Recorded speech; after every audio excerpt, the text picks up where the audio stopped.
Live from New Delhi, you're watching DD India Live, India's voice to the world. I'm Preeti Kaur. Coming up in the next 30 minutes.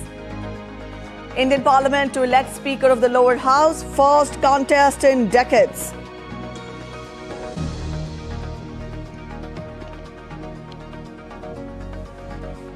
WikiLeaks founder Julian Assange's US plea deal hearing begins in US Pacific Island territory of Saipan. Sentence is due to be announced shortly.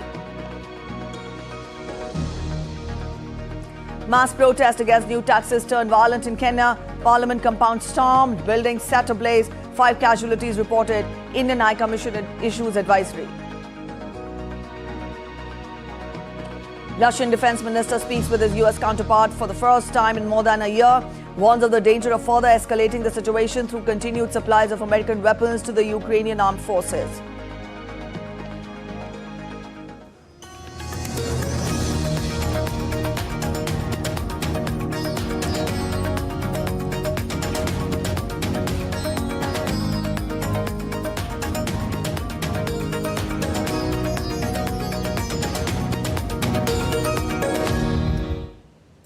The stage is all set for a contest for the post of Speaker of the lower house, with BJP MP Om Birla and Congress MP K. Suresh filing their nominations on Tuesday.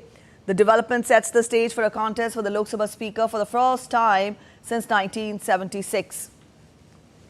The Bharatiya Janata Party has issued whips asking the Lok Sabha MPs to be present in Parliament at the time of voting for the Lok Sabha Speaker election. The NDA has fielded Om Birla, while the Congress has fielded K. Suresh for the post. Voting is scheduled to be held at 11 a.m. on Wednesday. India urged for a comprehensive reform in the United Nations Security Council during a debate on the report of the Security Council in United Nations General Assembly. Pratik Mathur, Minister at India's permanent mission to the UN, also said that the reform should involve expansion in its permanent and non-permanent categories. It is thus high time to bring the Council in line with its charter responsibilities to act on behalf of the entire membership. This will not be achieved without enhancing the membership of the Council in both categories, permanent as well as non-permanent. We thus remain convinced that the only remedy is a comprehensive reform of the Security Council involving expansion in its permanent and non-permanent categories. Only this can enable the Council to manage effectively today's conflicts around the globe, as well as the increasingly complex and interconnected global challenges the world faces today. All right, moving on to other stories. WikiLeaks founder Julian Assange has pleaded guilty in a Saipan court to a single charge of espionage as part of a deal with the United States Justice Department that will free him to return to his native Australia. The hearing in the courtroom has begun and a judgment will come out shortly that foretold years of legal wrangling and diplomatic pressure. Assange has admitted a single count of conspiracy to obtain and disclose classified U.S. national defense documents on Wednesday morning in Saipan, the capital of Northern Mariana Islands, which is a U.S. Commonwealth territory in the Western Pacific.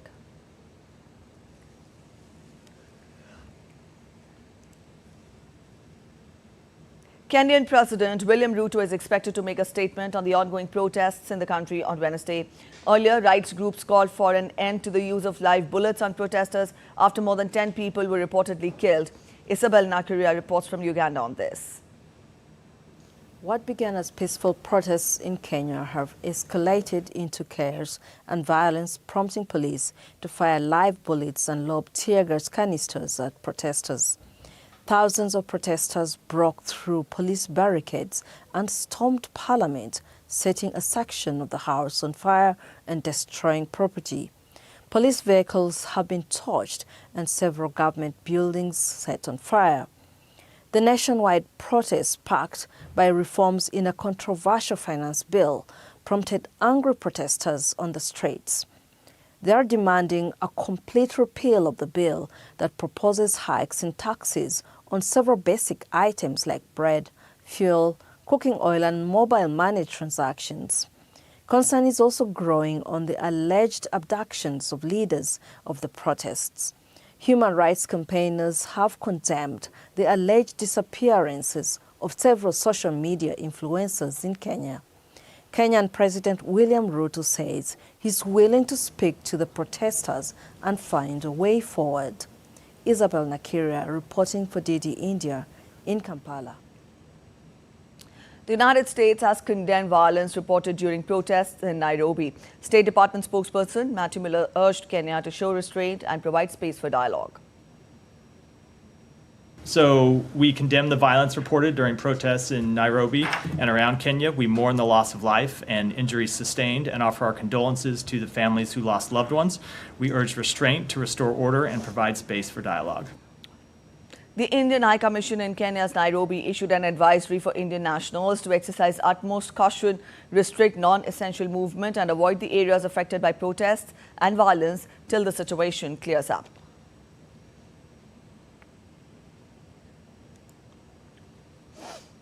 As unrest continues in Kenya, its long-awaited peacekeeping mission recently arrived in Haiti to combat gang violence in the Caribbean country. Haitian Prime Minister Gary Conille vowed on Tuesday that the state will take control, in fact, retake control of the country. I tell you that the government is on the way to assuming its responsibilities to assert its position and help the population to live and function normally wherever it may be in the country.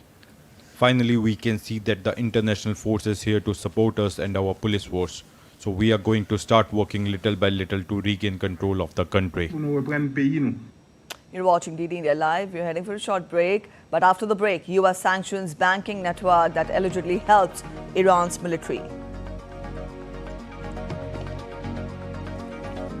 North Korea launches ballistic missiles towards sea, which reportedly failed. And in Euro 2024, Kylian Mbappe scored his first ever goal, but France held to a 1-1 draw.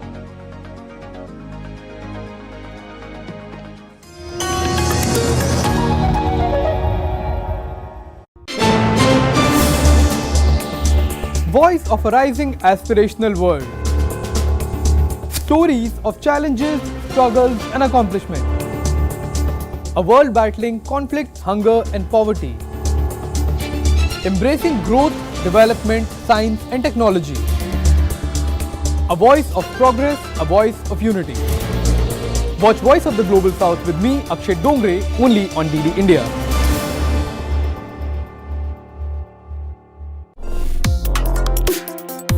Complex issues, hidden agendas, twists and turns, strategic games. We think all dots are linked. We just need to connect them. Join me every week as I connect the dots to unravel hidden designs in statecraft, mysteries, and decode issues that matter to you. Watch Connecting the Dots with me at these times on DD India.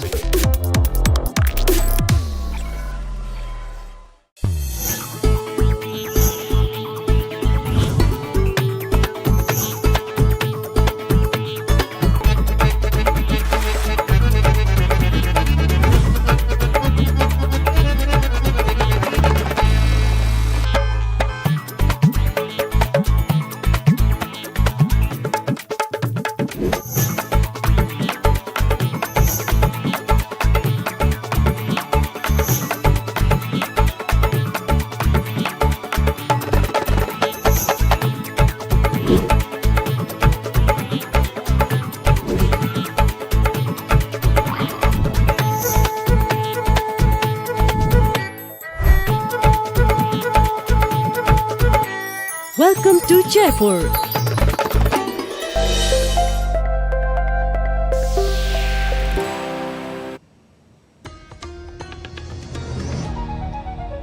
Welcome back after the break. You're watching DD India Live and I'm Preeti. Let's get to international updates. US Defense Secretary Lloyd Austin and Russian Defense Minister Andriy Belosov held a telephonic conversation on Tuesday and discussed the importance of open lines of communication. Russia's defense ministry said that Belosov warned Austin of the dangers of continued US arms supply to Ukraine in its 28-month-old conflict with Russia.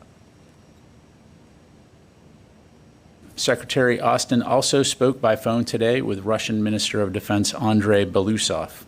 During the call, the Secretary emphasized the importance of maintaining lines of communication amid Russia's ongoing war against Ukraine.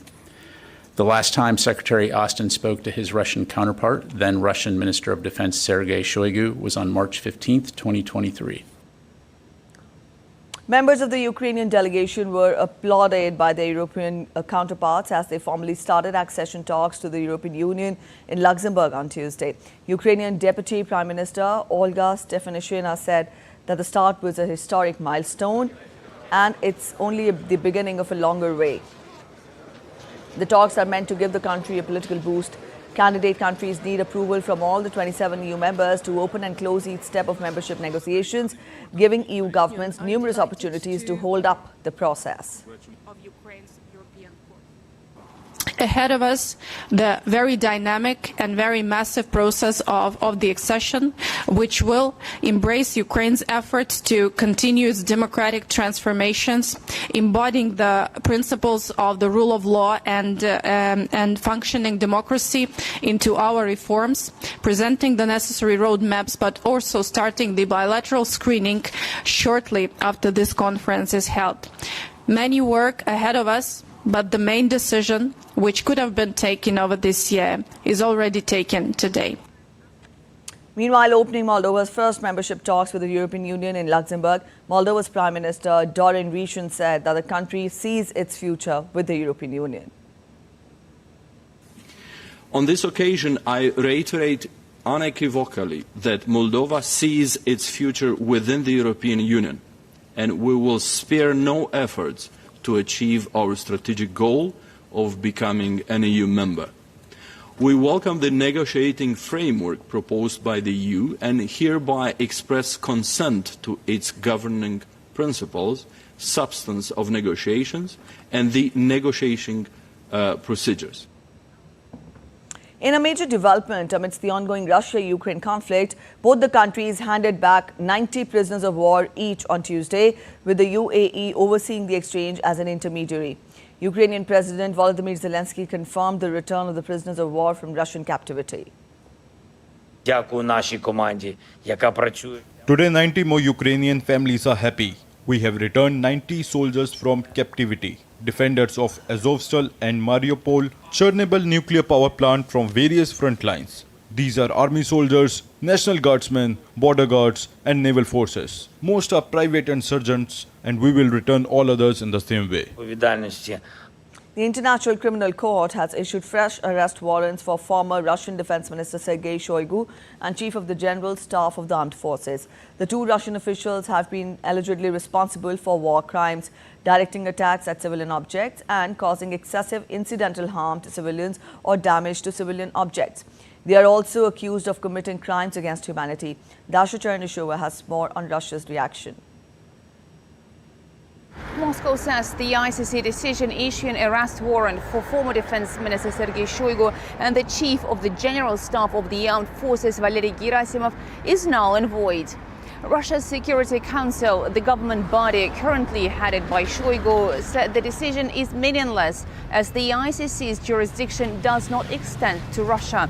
Moscow insists that the decision was made within the framework of the West's hybrid war against Russia. And while the ICC accused Shoigu and Gerasimov of targeting civilians, Moscow has always insisted that it has been targeting only Ukraine's military infrastructure. Russian lawmakers say ICC is discrediting itself with such decisions.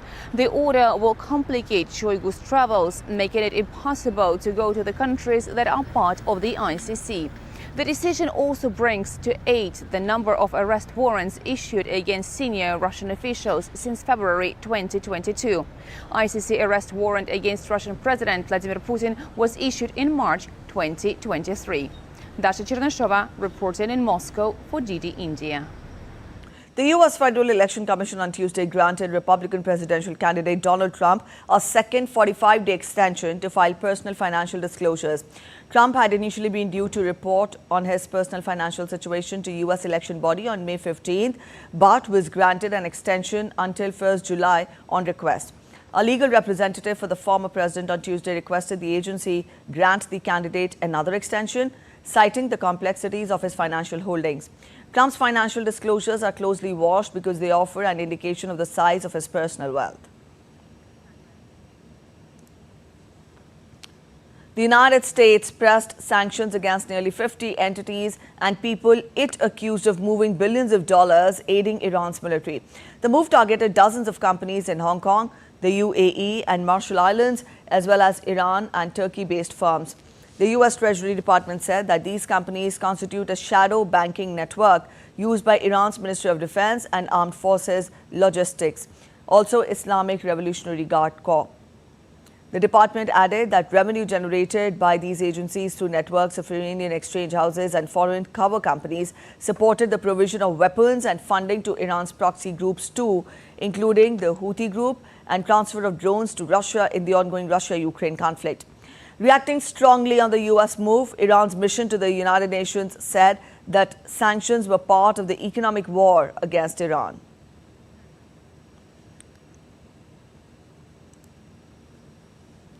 North Korea's launch of an unknown ballistic missile towards the sea off the east coast of the Korean peninsula appears to have failed. South Korean military said on Wednesday that the apparent failed missile launch originated from around Pyongyang. Japan's defense ministry said that the missile flew to an altitude of about 100 kilometers, that is 62 miles, and the range of more than 200 kilometers before falling outside Japan's exclusive economic zone in the Sea of Japan. The missile launch comes a day after a 74-year anniversary of the beginning of the Korean War.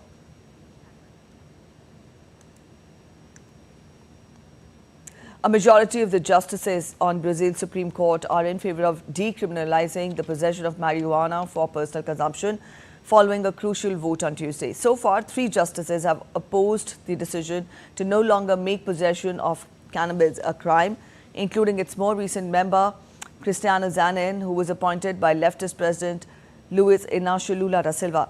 The consumption of marijuana in public will continue to be prohibited, and cannabis remains illegal in Brazil. The SpaceX Falcon Heavy rocket launched the 4th and final satellite of NASA and NOAA's next-generation geostationary weather satellites from Kennedy Space Center on Tuesday. The satellite is designed to enhance weather monitoring capabilities across the Western Hemisphere. Shortly after the launch, the rocket's twin boosters executed a precision landing back at Cape Canaveral Space Force Station.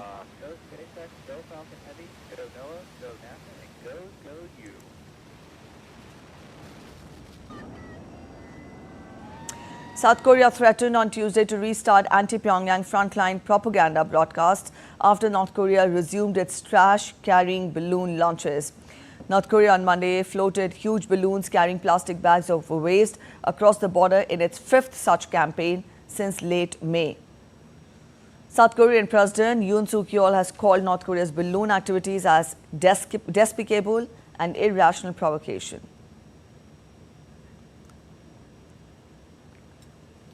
South Africa's MK party members, including former President Jacob Zuma's daughter, were sworn into parliament on Tuesday after boycotting the first sitting of the National Assembly. Earlier, MK lawmakers filed a complaint at the country's top court alleging vote rigging in the May 29th election, which the country dismissed as without merit.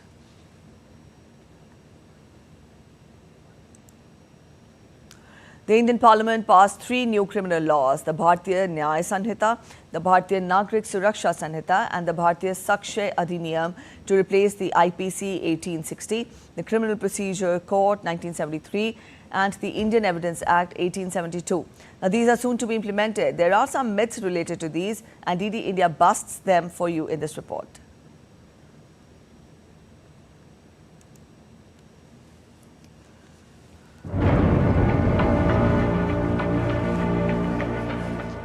The newly enacted laws Bharatiya Nyaya Sanhita, Bharatiya Nagrik Suraksha Sanhita and Bharatiya Sakshay Act, which will completely overhaul the criminal justice system in the country, will come into effect from July 1st this year. The 3 laws got the Parliament's approval on December 21st last year, and President Draupadi Murmu gave her assent on December 25th. The laws will replace the colonial-era Indian Penal Code, the Code of Criminal Procedure and the Indian Evidence Act of 1872. The 3 legislations aim at completely overhauling the criminal justice system in the country by giving definitions of various offences and their punishments. However, the provision related to cases of hit and run by vehicle drivers will not be implemented immediately. There are several myths related to these three laws. The myth that the extension of police custody from 15 to 19 days is a shocking provision that will enable police torture. Although the truth is that the period of police custody is restricted to 15 days, under BNSS, police custody may be taken in parts or in whole within a period of 40 to 60 days out of the total period of 60 to 90 days as applicable. The court's discretion in granting police custody is retained as earlier. Further, the police custody beyond the first 15 days shall not be an impediment to grant bail to the accused. Several sectors in India, including the pharmaceutical industry, are experimenting rapid development. Over the past decade, the pharmaceutical sector has seen unprecedented growth, with a current growth rate exceeding 10%. Sales of generic brands have surged significantly, surpassing 100 crore over the last 15 years. The industry has now shifted towards exports, making it a crucial source of employment for the youth in the country. Indian pharma industry is the pride of our country. It has achieved double-digit real growth over the last 10 years. We have some of the most profitable firms around the world. India is now called the pharmacy of the world, and it's not without reason. A study done in 2022 in the United States proved that 50% of generic drugs and 40% of all prescription medicines in the United States originate in India. India has the largest number of WHO certified and the US FDA certified plants anywhere on planet Earth. Governor of RBI Shaktikanta addressed the 188th AGM of Bombay Chamber of Commerce and Industry. He said that India's Q1 growth is slightly higher than the earlier estimates. We are moving towards annual growth rate of 8%. If you look at the average growth that India recorded over the last 3 years, the average comes to 8.3%. The Indian economy in the last financial year 23-24 contributed to 18.5% of global growth. There have been multiple drivers of this growth that we have achieved and the growth expectation that I am placing before you. It's driven by the various structural reforms which have been undertaken.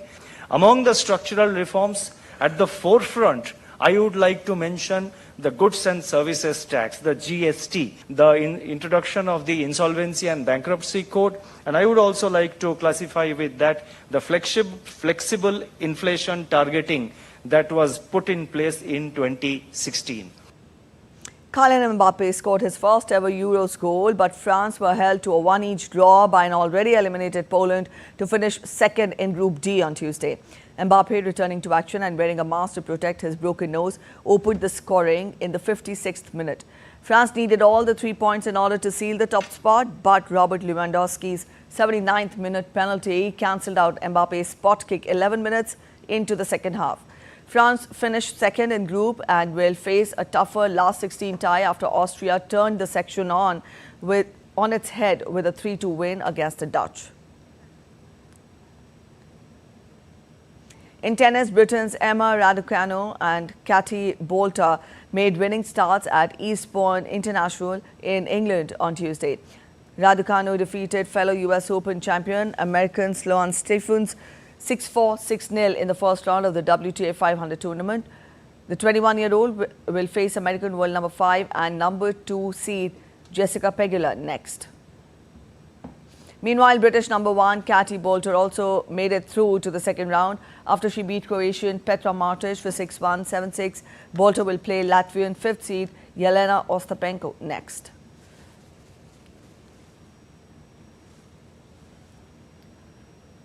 The Equestrian Federation of India has picked Anush Agarwal to represent the country at the upcoming Paris Games in Dressage event. He pipped close contender Shruti Vora on better average after a careful evaluation of the recent performances of the contenders. It will be India's first ever entry at Dressage event in the Olympics, as largely riders in past editions competed in eventing categories only. The dressage event, the rider and horse perform predetermined set of movements. That's it in this edition of DD India Live, but let us know your thoughts on the news of the day. For those of you on the go, you can get all the latest news and updates from India and across the world on the DD India mobile app. You can download the app by scanning the QR code on your screens now. We'll be back with more news as it breaks here on DD India. I'm Preeti Kaur signing off, and from all of us here in Delhi, thanks for watching DD India Live.